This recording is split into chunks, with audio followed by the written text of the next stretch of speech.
പശുക്കടവ് ചൂളപ്പറമ്പിൽ വീട്ടമ്മയും വളർത്തുപശുവും ഷോക്കേറ്റ് മരിച്ച സംഭവത്തിൽ കൂട്ടുപ്രതികളെ കണ്ടെത്തി അറസ്റ്റ് ചെയ്യണമെന്ന ആവശ്യം ശക്തമാകുന്നു. അയൽവാസിയായ ദിലീപിനെ കഴിഞ്ഞ ദിവസം തൊട്ടിൽപ്പാലം പോലീസ് അറസ്റ്റ് ചെയ്തിരുന്നു. കൂടുതൽ പേർ സംഭവത്തിൽ ഉൾപ്പെട്ടിട്ടുണ്ടെന്നും അറസ്റ്റ് ചെയ്യണമെന്നുമാണ് നാട്ടുകാരുടെ ആവശ്യം.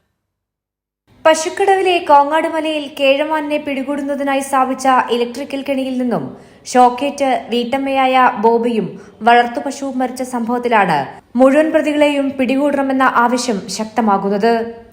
ഒന്നാം പ്രതി ചീരമറ്റത്തിൽ ലിനീഷ് എന്ന ദിലീപിനെ കഴിഞ്ഞ ദിവസം തൊട്ടിൽപ്പാലം പോലീസ് അറസ്റ്റ് ചെയ്തിരുന്നു. ലിനീഷ് മാത്രമല്ല, കൂടുതൽ ആളുകൾ കേസിൽ ഉൾപ്പെട്ടിട്ടുണ്ട് എന്നതാണ് നാട്ടുകാരുടെയും കുടുംബത്തിന്റെയും പരാതി. പ്രതിയുടെ വീട്ടിൽ നിന്നും തെളിവെടുപ്പിനിടെ ഇലക്ട്രിക് കെണിക്ക് ഉപയോഗിക്കുന്ന കമ്പികളും വയറുകളും അപകട സ്ഥലത്ത് നിന്ന് വയർ ഇലക്ട്രിക് ലൈനിൽ കൊളുത്തുന്ന തോട്ടിയും കണ്ടെത്തിയിരുന്നു. അപകടം നടന്ന ദിവസം കാണാതായ ബോബിക്കായുള്ള തിരച്ചിൽ വഴിതെറ്റിക്കാനും ദിലീപ് ശ്രമിച്ചു.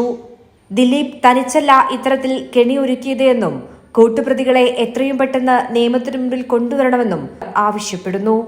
അതിദാരുണമായ സംഭവമാണ് കഴിഞ്ഞ ദിവസം നടന്നിട്ടുള്ളത്. അതുകൊണ്ട് തന്നെ നിയമത്തിൻ്റെ മുമ്പിൽ മുഴുവൻ പ്രതികളെയും നിയമത്തിൻ്റെ മുമ്പിൽ കൊണ്ടുവരാൻ ആവശ്യമായ സംവിധാനം ഉണ്ടാകണമെന്നാണ് കമ്മിറ്റിയുടെ ആവശ്യം. പോലീസ് ഊർജിതമായി അന്വേഷണം നടത്തുന്നുണ്ട്. ഒരു പ്രതിയെ പിടിച്ചിട്ടുണ്ട്. ബാക്കിയുള്ള ആളുകളും കൂടി നിയമത്തിന് മുന്നിൽ കൊണ്ടുവരുമെന്ന വിശ്വാസമാണ് കമ്മിറ്റിക്കുള്ളത്. അതേസമയം പ്രതിയുടെ കയ്യിലെ മുറിവ് സംബന്ധിച്ച് പരിശോധന നടത്തിയിട്ടുണ്ട്. ദിലീപ് നേരത്തെയും മൃഗങ്ങളെ വേട്ടയാടി പിടിച്ച കേസിൽ പ്രതിയാണ്. അന്വേഷണം നല്ല രീതിയിൽ പുരോഗമിക്കുകയാണ് എന്നും കൂടുതൽ പേരെ ചോദ്യം ചെയ്തു വരികയാണെന്നും നാദാപുരം ഡിവൈഎസ്പി പി ചന്ദ്രമോഹൻ പറഞ്ഞു. ജപ്തി ഭീഷണി നേരിടുന്ന ബോബിയുടെ കുടുംബത്തെ സഹായിക്കാനായി മരുതോങ്കര ഗ്രാമപഞ്ചായത്ത് കുടുംബസഹായ കമ്മിറ്റിയും രൂപീകരിച്ചിട്ടുണ്ട്. കൈരളി ന്യൂസ്, കോഴിക്കോട്.